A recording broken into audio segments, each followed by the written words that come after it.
Hank here for Free Podcast Tools, and I have a DIY project type video here for you today. My good friend and co-host of my TPE Network podcasts, Mouse House Plus and House of the Dragon, John, he was so kind to print this 3D microphone.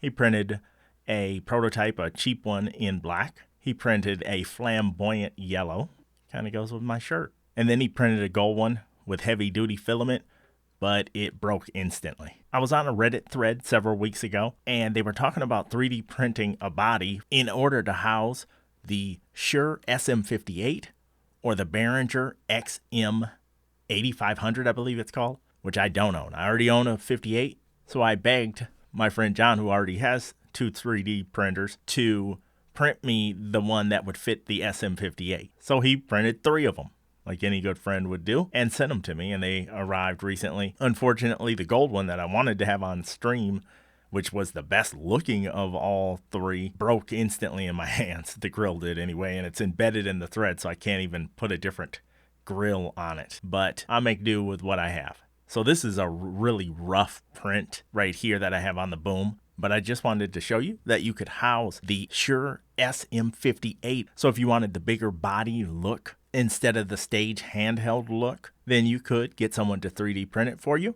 Or if you own a 3D printer, I'll put the link to the Reddit discussion down in the description, and you can find the link in there. But I thought it was just a really cool way to integrate back in to my setup a microphone that I actually really like. I just don't always want to have that style, that stage style microphone on the boom arm. Nothing wrong with it, nothing against it, but sometimes it's cooler to have like the fuller microphone body look when you're on camera all the time instead of like a handheld stage microphone.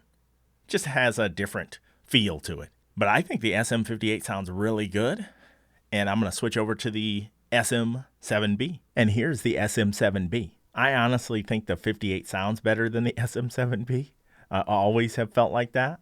But the drawback obviously has been on-stream look. So this is the Shure SM7B, and this is the Shure SM58. I just prefer the sound of the SM58. That's just a personal preference, but chime in the comments down below on how you feel. So what I'm going to do is over the winter, I'm going to send John some better filament, and he's going to reprint it for me.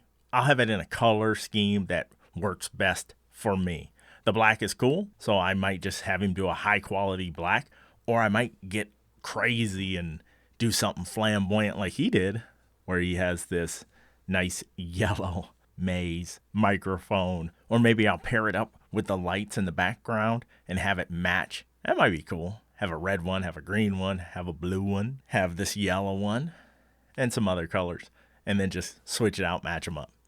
But it's all about just keeping stuff fresh for me when I'm on stream. So oftentimes I'll put a different microphone on the boom just so people can see something different, and sometimes it'll spark conversation in the chat. It's almost like a golfer with different golf clubs. Terrible golf reference. I don't know much about golf. But what do you think? Would it be fun for you to have microphone bodies that you can insert maybe one of the cheaper Behringer handhelds in, that XM8500, I believe it's called, and I think it's like $25 or less? Or if you have an SM58, you can print one out for that. Be sure to chime in the comments down below if you think that's a cool little project that you'd be interested in doing. Big thanks to John for taking the countless hours it took him to print all 3 of these microphones for me. Big shout out to him. Thank you, John. And thank you for tuning in. Till next time.